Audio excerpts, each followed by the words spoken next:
আসে, আইসা তারে অনেক দুঃখ কষ্ট দেয়। কাম ক্রোধের দাস হইয়া তার লাথি খায়, ভ্রমিতে ভ্রমিতে যদি সাধু বৈদ্য পায়। তাহলে কি হয়েছে? কামনা বাসনা, এই কামনা বাসনার সাগরে ঘুরতে ঘুরতে শুধু কামনা বাসনার দাস হইয়া তার লাথি খায়। ভ্রমিতে ভ্রমিতে যদি কোনো সাধু বৈদ্য পায়, তাহলে সাধু যদি পাওয়া যায়, ওই যে সাধু বৈদ্য পায় তার মন্ত্র উপদেশে পিশাচি পালায়। তাহলে দেহের পিশাচি পালাইব কি করলে? সাধুর সঙ্গ করলে। কৃষ্ণ ভক্তি পায়, কৃষ্ণ নিকটে যায়, তখন কৃষ্ণ ভক্তিটা লাভ হয় এবং কৃষ্ণ কৃপা করেন। কৃষ্ণ ভক্তি হয় অবিদেয় প্রদান, ভক্তি মুখ নিরীক্ষক কর্মযোগ গান। তাইলে কি কইছে? একটা হলো বিদেয় রাজ্যের ভজন, আর হলো অবিদেয় রাজ্যের ভজন। বিদেয় রাজ্য কি? অমুক মাসে এই পূজা, অমুক মাসে আরেকটা পূজা, বিধি মানি নিয়ম নিষ্ঠা কইরা সব যত 12 মাসে যত পূজা আছে সব পূজা করতে হবে। আর ওই পূজা করতে গেলে আপনার টাইম টেবিল লাগবে। যেমন অষ্টমী স্নান করতে গেলে অষ্টমী তিথি লাগবে, তিথি ছাড়া আপনি ডুব দিলে কাম হইতো না।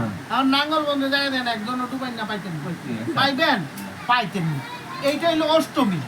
আবার দশমী, যেমন দুর্গা পূজার দশমীর দিন আপনি দশমী পূজা করতে হবে, নাইলে আপনার কাজ হবে না। ওটা তিথি। একটা হলো বিদেয় রাজ্যের ভজন, আর হলো অবিদেয় রাজ্যের ভজন।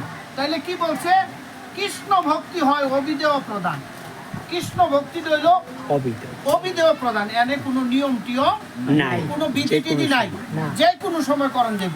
এই জন্য ভগবান বলছে আমার দরজা তোমাদের জন্য 24 ঘন্টা খোলা, তোমরা যে কোনো সময় আমার কাছে আসতে পারবা, যে কোনো সময় আমারে ডাকতে পারবা, যে কোনো সময় আমারে স্মরণ করতে পারবা, যে কোনো সময় আমারে ভোগ দিতে পারবা, যে কোনো সময় আমারে খাওয়াইতে পারবা। আমি তোমাদের জন্য 24 ঘন্টা দরজা খুলে দিলাম। তাহলে সহজ কোনটা? গোবিন্দেরটা সহজ না? কিন্তু আমরা গোবিন্দেরটা করি না, আমরা কিন্তু গোবিন্দেরটা ছাইড়া দিয়ে আমরা কি করি? অন্যটি করতেছি। এখন এইটার প্রসঙ্গে গীতার মধ্যে কি বলছে? গীতাতে, গীতা তো ভগবান শ্রীকৃষ্ণের মুখ নিঃসৃত বাণী। ভগবান কি খুশি না বেজা? এই কথাটা দেখেন। বলছে স্ত্রী পুত্র ধন মানাদি বিবিধ, স্ত্রী পুত্র ধন মানাদি বিবিধ।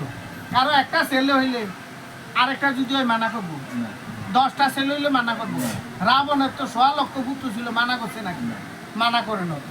হ্যাঁ, আবার কপিল মুনির অভিশাপে সগরের 60,000 পুত্র আছে, হ্যাঁ কি মানা করছে না? আর কারো 10 তালা হইলে আরো যদি 10 তালা হয় মানা করবো, 20 তালা হইলে মানা করবো, 10টা ফ্যাক্টরি দিলে আরো 10টা হইলে মানা করবো। তাহলে মানা তো কোনো সময় নাই। ধন সম্পদ যত চায় ততই দিতে থাকবো, কিন্তু সচরণ তো কেউ দিত না, প্রভু চরণ তো দিত না। এই জন্য এখানে বলছে